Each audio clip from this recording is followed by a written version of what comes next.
The Grand Hall of the Galactic Council was an awe-inspiring sight.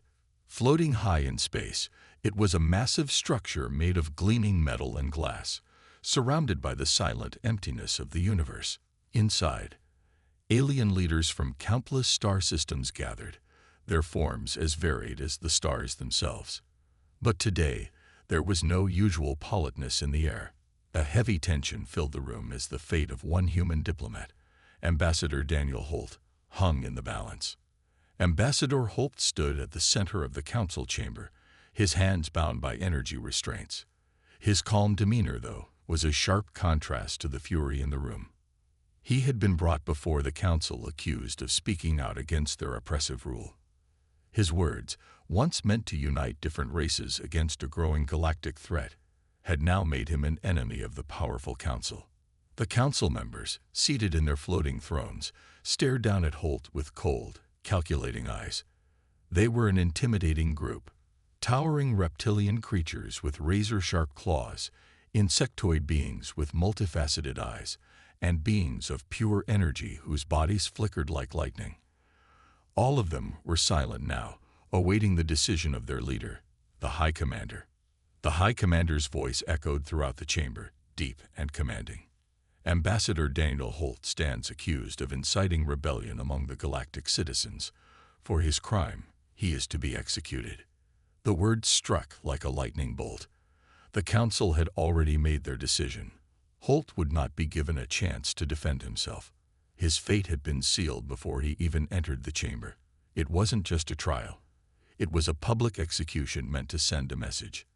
The council was showing the galaxy what would happen to anyone who dared oppose them. The room grew silent, the air thick with anticipation.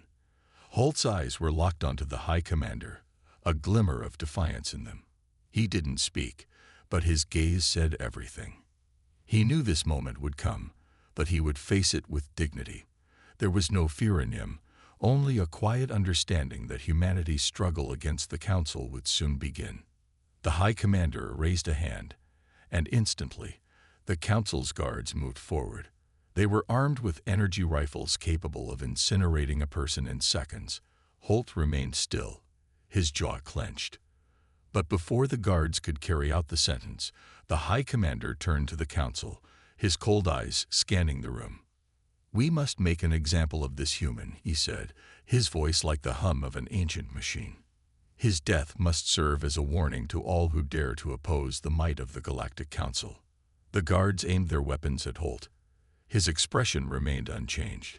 He had already prepared himself for the inevitable. He was a diplomat, yes, but now he would be a symbol, a martyr for the cause of those who were too weak to fight for themselves. As the guards opened fire, a burst of bright energy filled the room. Holt's body shuddered, his form writhing in agony as the energy tore through him. His flesh burned, the heat searing through his skin and into his bones. The crowd of council members watched in silence, their expressions as emotionless as the stars outside. To them, this was just a necessary sacrifice to maintain control over the galaxy.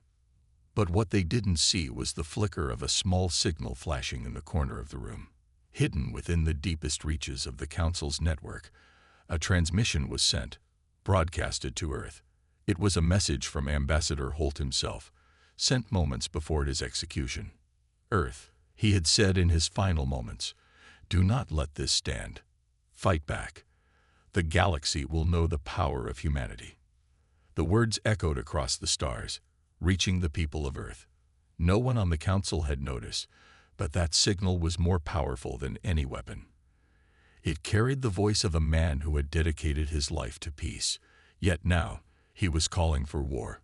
As Holt's body fell to the ground, the room remained still. The High Commander turned his gaze back to the council, satisfied with the result. "Let this be a lesson," he said coldly. "No one will ever challenge us again."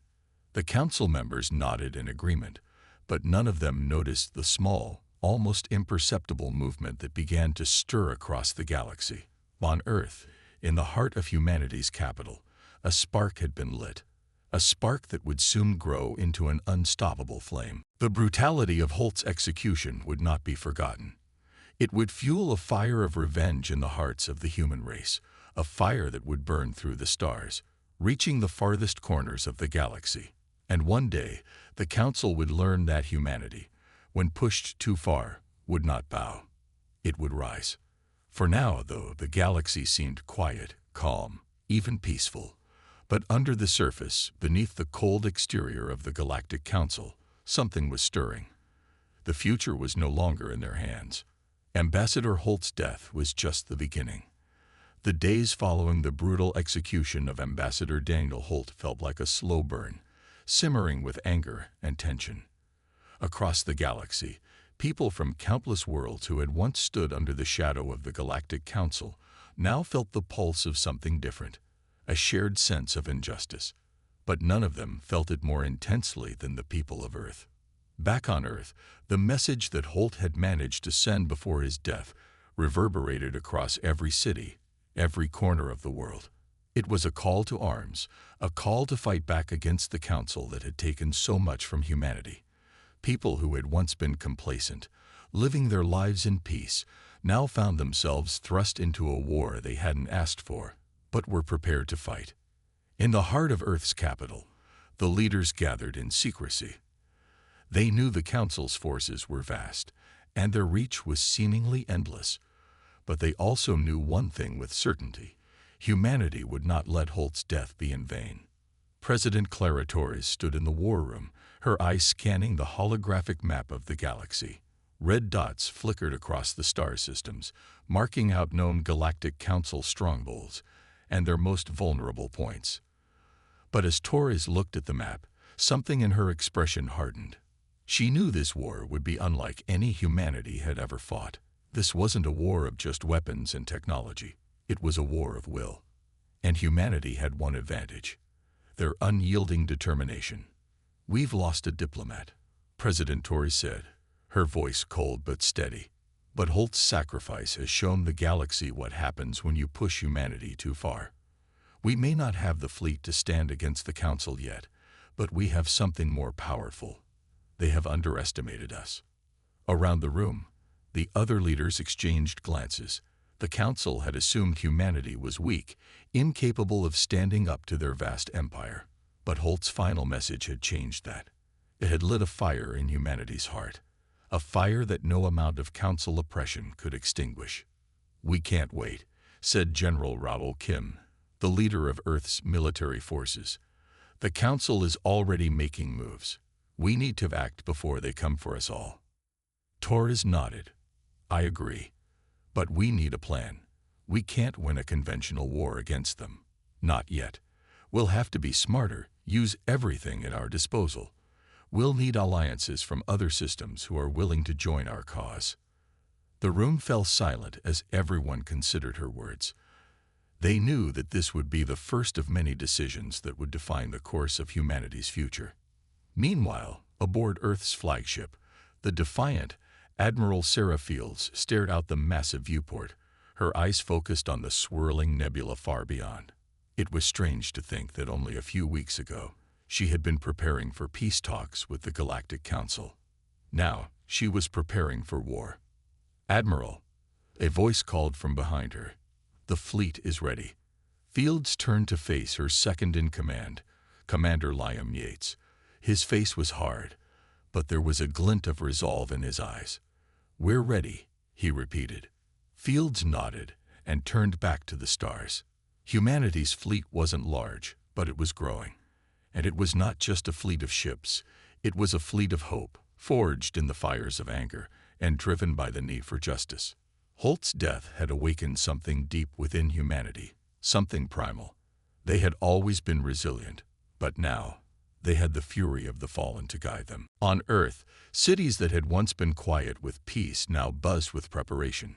People trained in weapons they had never dreamed of using. Engineers and scientists worked around the clock to create new technologies that could give humanity an edge. But even more important than their weapons and technology was their will to survive, to fight for those who had been lost and those who were yet to come. Humanity was learning quickly that they could not fight the Galactic Council alone. The Council had far-reaching alliances, and without allies, Earth would be doomed. But not all species in the galaxy were happy with the Council's reign. Some had been crushed under the Council's boot for years. Some had been manipulated, used as pawns in the Council's power games. And now, with the message sent from Holt, some of those species were starting to realize they had a chance, an opportunity to strike back.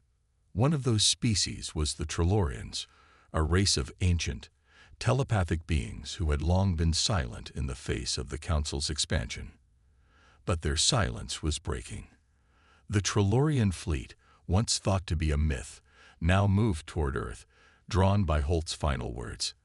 They had not forgotten what the Council had done to them, and they were ready to stand with humanity. Admiral Fields, a voice crackled over the comms. The Trilorian fleet has made contact. They're ready to join forces. Fields felt a rush of relief. It wasn't much, but it was a start. If they could form an alliance with the Trilorians, others might follow. The Council's grip on the galaxy was weakening, piece by piece. But the fight would not be easy. The Galactic Council would come for Earth with everything they had. Their fleet would be vast, their firepower devastating. But Holt's death had sparked something irreversible in the hearts of humanity. The Council had made a mistake. They had forgotten one thing about humanity, that when they were pushed too far, when they were made to feel cornered, there was no force in the galaxy that could stop them. And now, humanity was coming. They were no longer just a diplomatic power. They were a force to be reckoned with. The galaxy would soon learn that humanity would not stand idly by. They would fight back with everything they had. This was just the beginning. The first shot fired was not a missile, but a signal that humanity had crossed a point of no return.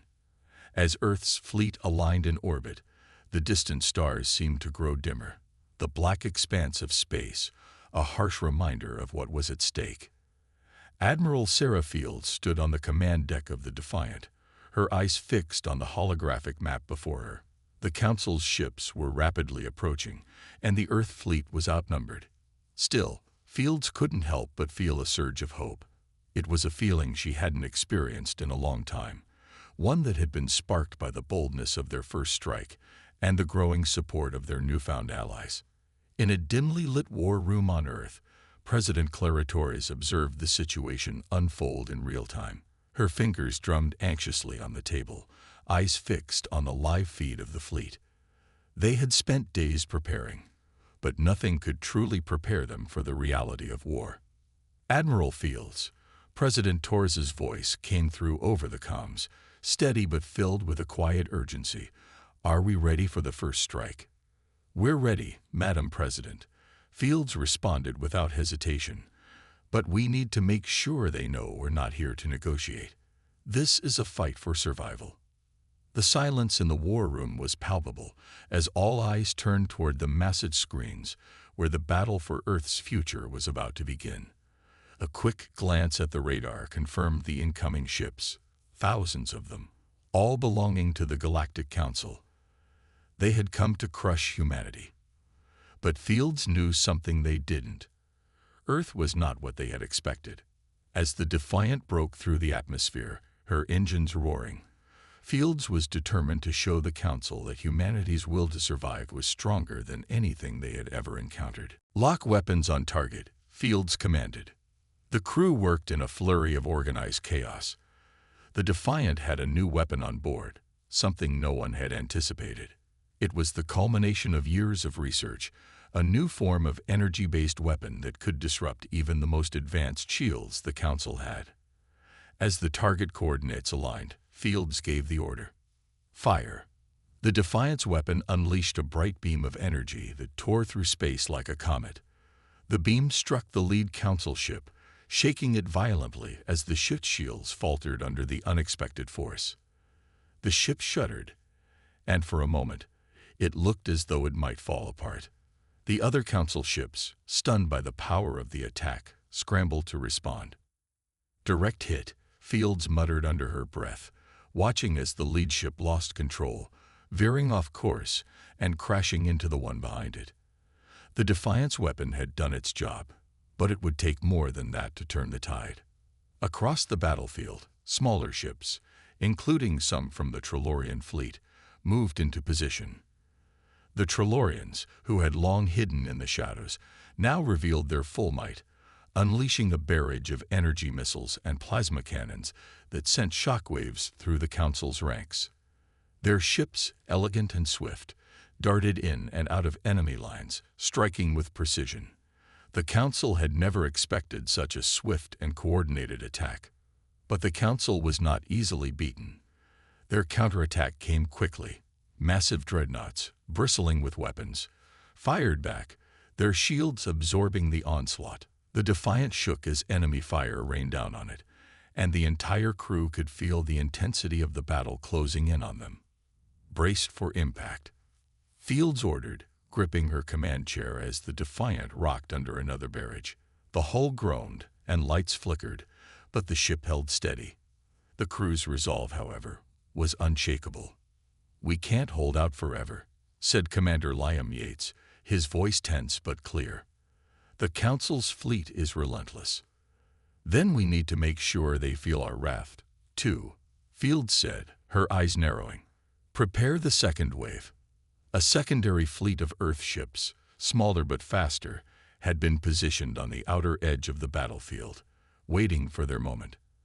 As the Council's ships concentrated their fire on the Defiant and the Tellurian forces, Earth's smaller fleet moved into position. Using advanced stealth tech, they slipped through the gaps in the enemy's defenses, emerging from behind their larger ships to strike at the heart of the Council's power. The space around Earth had become a chaotic battlefield, every ship engaged in a deadly game of cat and mouse. It was no longer just about technology or firepower. It was about will. Humanity had no intention of surrendering, and that was something the Council had underestimated. For every Council ship that was taken down, another seemed to take its place. But for every human ship that fell, there was one more waiting to rise. Back on Earth, civilians gathered in underground bunkers, their hearts pounding as they listened to the news.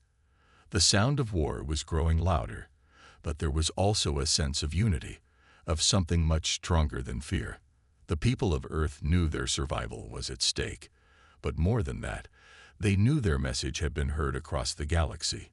Humanity would never bow to tyranny. They would fight, and they would never stop. The battle raged on in space, and with each passing minute, Earth's forces grew stronger. But this was only the beginning. The Council had made a deadly mistake, and now they were about to learn that humanity was not a species to be underestimated. And as the war unfolded, no one could predict where the next strike would come from, or what it would cost to turn the tide. The battle had reached a fever pitch. The dark expanse of space, once a quiet void, now echoed with the sounds of explosions, the fire of lasers, and the heavy thud of massive ships colliding. Humanity, pushed to the brink, had unleashed a fury the Galactic Council had never seen before. Admiral Sarah Fields stood tall on the command deck of the Defiant, her face illuminated by the flickering lights of the battle map. She had witnessed humanity's resolve firsthand, how they had come together in the face of unimaginable odds, forming alliances with species who had once stood at a distance, unwilling to get involved. The Tellurians, the Car, even some of the independent mining colonies, every one of them had rallied behind Earth. The Council had unknowingly ignited a fire that would now burn across the stars. "Admiral, the enemy's fleet is beginning to scatter," Commander Yates reported, his voice tense but filled with awe. "It seems like our counteroffensive is pushing them back." Fields nodded, her heart pounding in her chest. For the first time since the attack on their Diplomat, she felt a surge of hope. Humanity's wrath was real. They were fighting for more than just survival now. They were fighting for justice, for the blood that had been shed. "Don't get complacent," she cautioned, eyes scanning the holographic battlefield. "They're regrouping for another assault. We can't afford to let our guard down." Fields knew the Council was cunning, and they were not likely to fall back so easily. The Council had already demonstrated its willingness to commit atrocities to suppress humanity, and she was sure they wouldn't take a blow to their pride lightly. They would regroup, recalibrate, and strike again, harder. But the question was, could they withstand the full might of Earth's wrath? The Defiant rocked violently as a massive blast struck its shields. The ship groaned under the strain, and emergency lights blinked on, casting an eerie red glow across the bridge. "Shields are holding, but not for long," Lieutenant Juno said, her voice steadied despite the chaos. "Prepare the secondary shields," Fields ordered without hesitation. "Activate the backup thrusters. We're not losing this ship." As the crew scrambled to follow the orders, another report came in from the outer edges of the battlefield. The Trellorian fleet had hit the Council's rear flank with devastating precision. The Council's dreadnoughts, massive and imposing, were taking heavy fire from the Trellorian sleek ships, which darted in and out of the attack zone like sharks in the water. The Trellorian ships were small, but their weapons were cutting edge, and their agility was unparalleled. But even with this progress, the battle was far from won. The Galactic Council was a force to be reckoned with, and they were not backing down. In a darkened chamber aboard the largest Council flagship, High Commander Ralzar bellowed orders to his subordinates.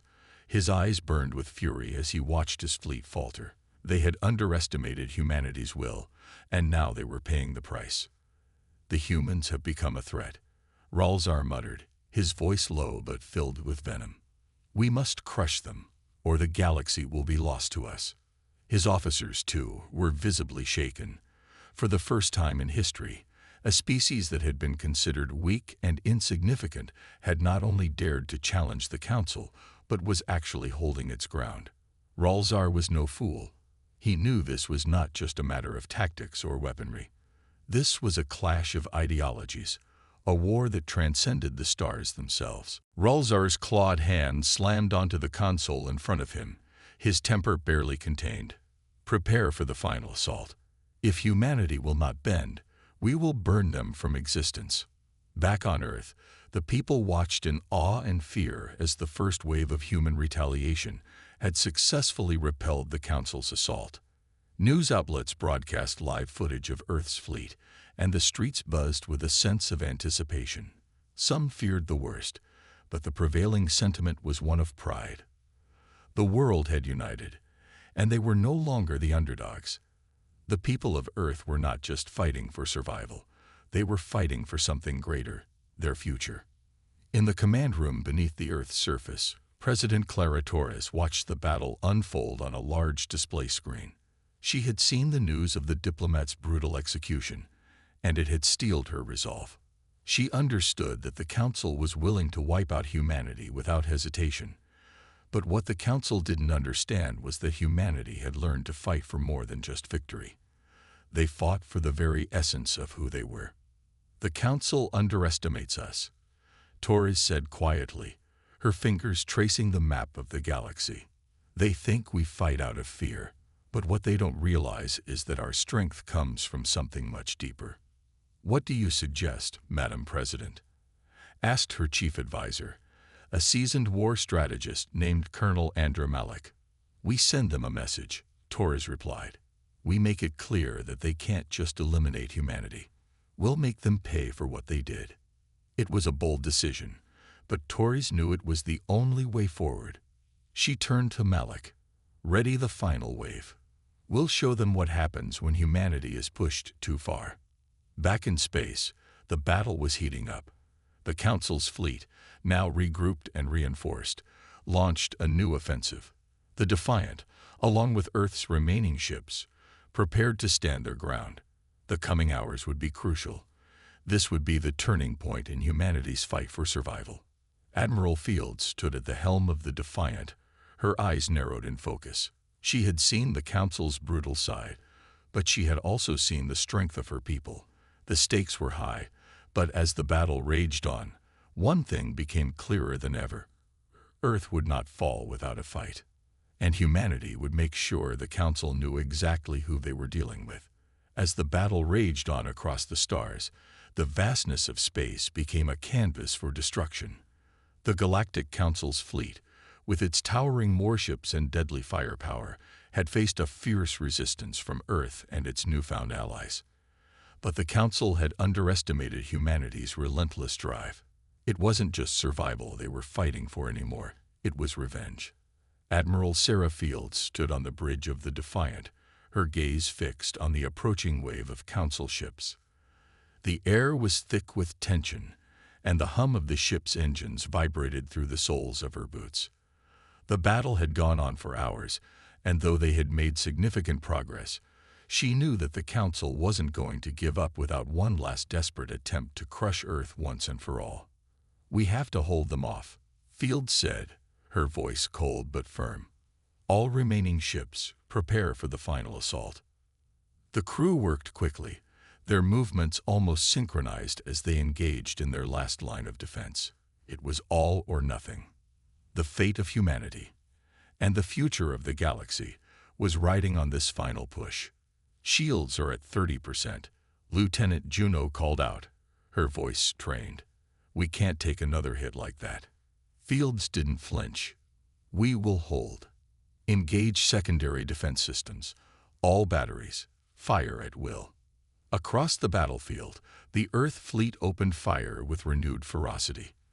The Defiant's heavy plasma cannons roared to life, sending bolts of energy tearing through the enemy lines.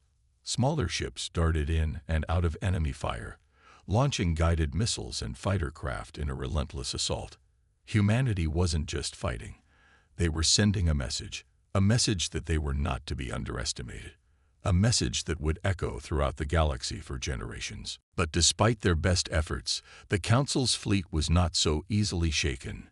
Massive dreadnoughts and heavily armored battleships fired back with overwhelming force, their weapons tearing into the human ships.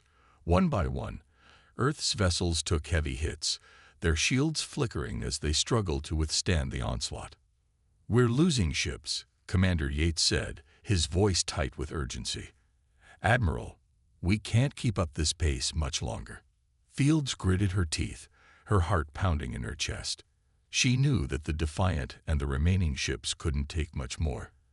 Their supplies were running low, their weapon systems were faltering, and the Council's ships seemed endless.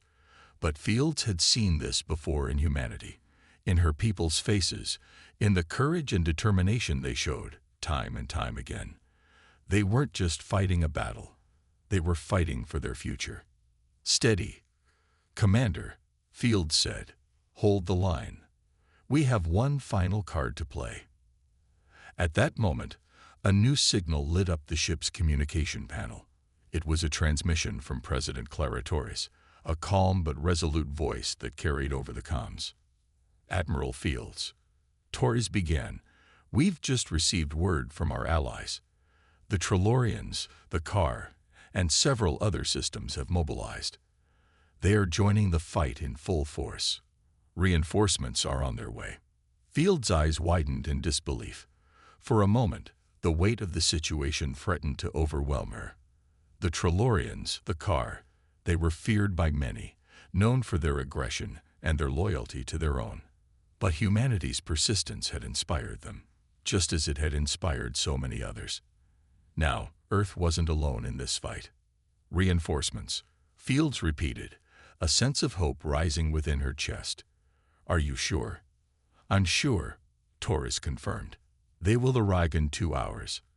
Until then, hold the line." Fields nodded, a new fire igniting in her heart. They weren't just fighting for Earth anymore. They were fighting for an entire galaxy, united by the one thing they all shared, a common enemy.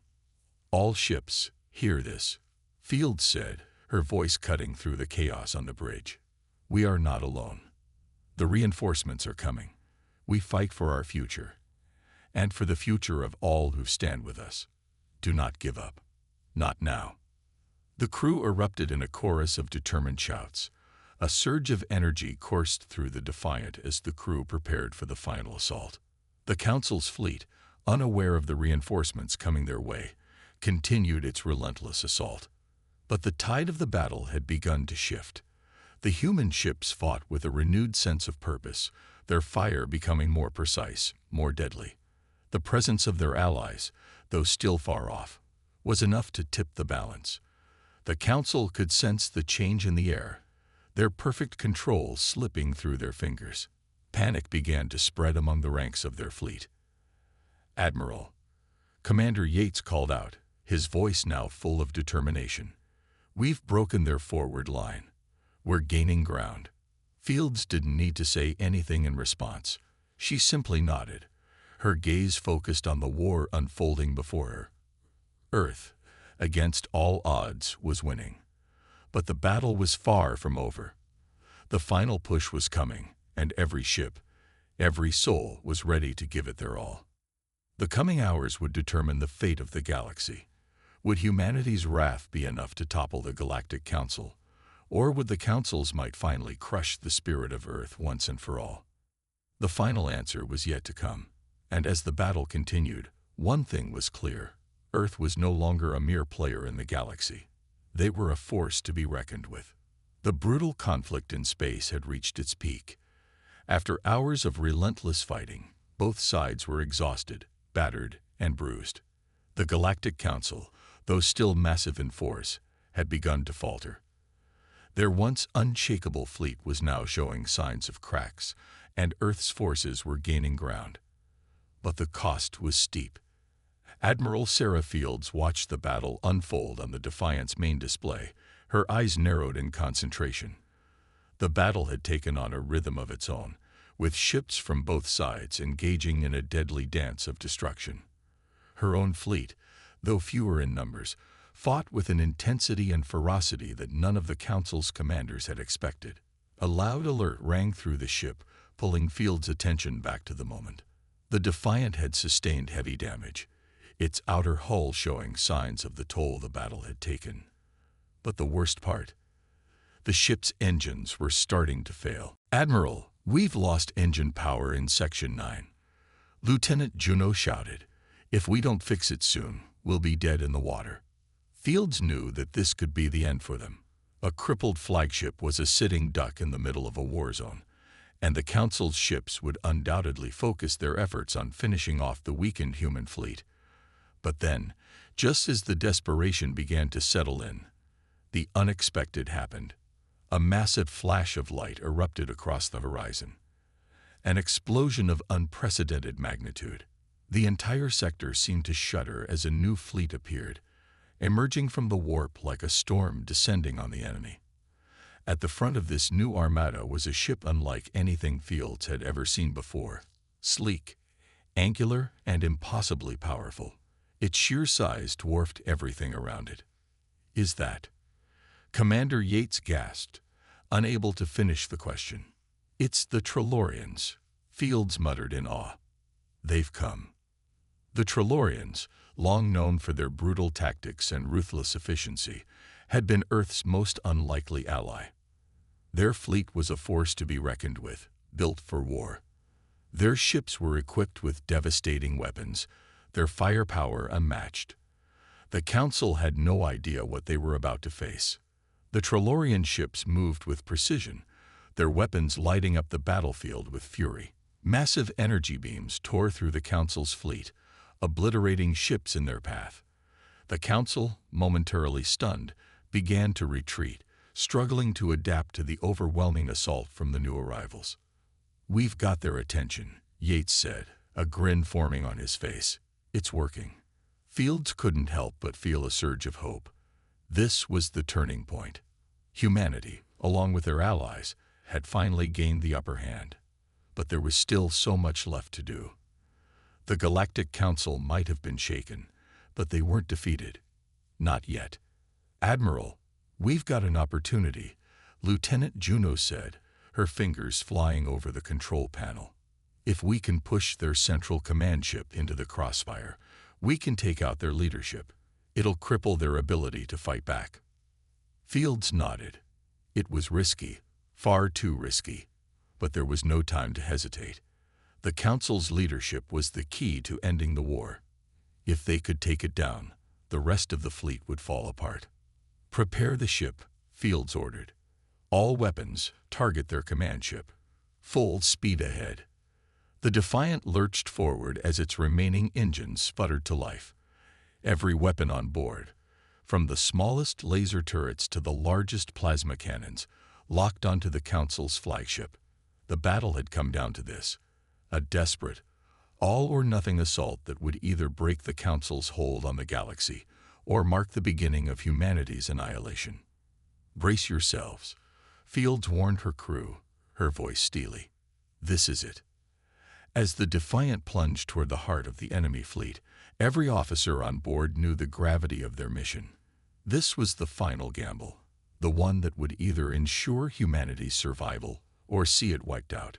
The Trilorian ships continued to tear through the Council's fleet, providing cover fire for Earth's ships. The Defiant's weapons unleashed their fury, a barrage of energy fire streaking through space as it approached the enemy flagship. "Almost there," Yates murmured, his fingers hovering over the final command. Fields could feel her pulse quickening as they neared their target. The Council flagship loomed ahead, a massive, imposing vessel that had once been the symbol of the Galactic Council's unchallenged might. But now it was the symbol of their downfall. "Now," Fields shouted. The Defiant's weapons unleashed a final barrage, slamming into the command ship's weak points. Explosions rippled across its surface as the mighty vessel began to break apart. But the Council wasn't finished yet. The flagship retaliated, firing one last desperate volley of energy. The beam struck the Defiant's shields, causing them to flare brightly before finally giving out. The ship shuddered, but it didn't stop. With everything they had left, the Defiant pressed forward, its weapons blasting the enemy ship again and again. Finally, with a massive explosion, the Council flagship was destroyed. In the aftermath, the entire battlefield seemed to pause. For a brief moment, everything was still. The remaining Council ships hesitated, realizing that their leadership had been obliterated. "They did it," Yates whispered, his voice filled with awe. Fields stood still, her heart pounding in her chest. They had done it. But the war wasn't over yet. The Council might be reeling, but their forces were still formidable. And humanity had no intention of stopping until the galaxy was finally free of their tyranny. The final push was coming. The war was not over, yet Earth had proven that they could stand toe-to-toe with the greatest powers of the galaxy. And in this final moment, humanity had earned the respect of the stars. In the aftermath of the battle, the galaxy felt as though it had been reborn. The once untouchable Galactic Council, the force that had ruled with an iron grip for centuries, lay broken. Their flagship was nothing more than floating debris, and their fleet scattered, disbanded in disarray. But humanity had paid a heavy price, and the cost of victory was one that would linger long after the last shots were fired. On Earth, the victory was celebrated. A day of remembrance was declared, honoring those who had fallen and those who had fought to protect their people. But for Admiral Sarah Fields, the celebration felt hollow. Victory was sweet, but it was also a reminder of everything that had been lost, of the diplomats who had perished, the families that had been torn apart, and the lives that could never be replaced. Standing in front of the memorial wall that honored the fallen soldiers, Fields reflected on the war. The brutality of it, the devastation, how it all began with the execution of one diplomat, a brutal act that had ignited a firestorm across the galaxy. The flames of that fire had spread, and they had left no one untouched. The Galactic Council had underestimated humanity, and they had paid the ultimate price. It wasn't just their fleets that had been destroyed. It was their reputation, their authority, their control over the galaxy. The Council's ruthless methods had finally caught up with them. Earth had responded not just with military might, but with the fury of a people who would never again be silenced. But as much as Fields had hoped that this would be the end, she knew better. The universe was vast, and the galaxy was full of powerful factions, some of which had quietly watched from the sidelines, waiting for the Council's collapse. While some systems had already declared their independence, others were too afraid to stand up to the legacy of the Galactic Council's dominance. Still, humanity had shown the galaxy something important, a resolve to never back down. In a time of desperation, Earth had rallied together, proving that even against the most powerful forces, The will of a united people could not be easily crushed. But there was more to do. The battle might be over, but the war for a better future had only just begun. As Fields turned away from the memorial, a message buzzed through her communicator, pulling her back to the present. It was from the Trilorian fleet, a message of gratitude. Their people had witnessed humanity's strength, and they, too, had suffered losses in the fight. The Trilorians had been a force for destruction, but now they offered their support in the rebuilding efforts. It was a surprising gesture, one that Fields had not expected. "We have come to respect your resolve," the message read. "Together, we can rebuild what was lost. Together, we can reshape the galaxy." Fields knew that these words weren't just for diplomacy's sake. The Trilorians had seen firsthand the power of humanity's fighting spirit, and they were eager to forge an alliance with a people that could stand side by side with them. Earth was no longer just a small, isolated planet. The victory had catapulted them onto the galactic stage, and the future now lay in their hands. The battles were far from over. The Council's fall had left a power vacuum, and the galaxy would be left to pick up the pieces. It would be up to Earth to help lead the way, to build a new future. Humanity had proven it could fight, but now it was time to prove that it could lead with wisdom and strength, not just war. The war had begun because of one brutal act, an execution. But now, as the smoke cleared and the stars began to shine a little brighter, Fields knew that humanity's place in the galaxy had been forever altered. Earth had not just survived. They had triumphed. And that triumph would echo across the stars for generations to come. As Fields looked toward the stars, the weight of what had been accomplished settled in. It was a new beginning for humanity, a beginning where the lessons of the past would guide the future, and where peace, although fragile, was now within reach. The battle for the galaxy may have ended, but the journey was only just beginning. The next chapter in humanity's story would be one of healing, rebuilding, and perhaps most importantly, making sure that the mistakes of the past were never repeated. Humanity had learned a hard lesson, one that they would carry with them into the future as a force for peace and strength, alongside their new allies. And with that, the stars seemed just a little bit brighter.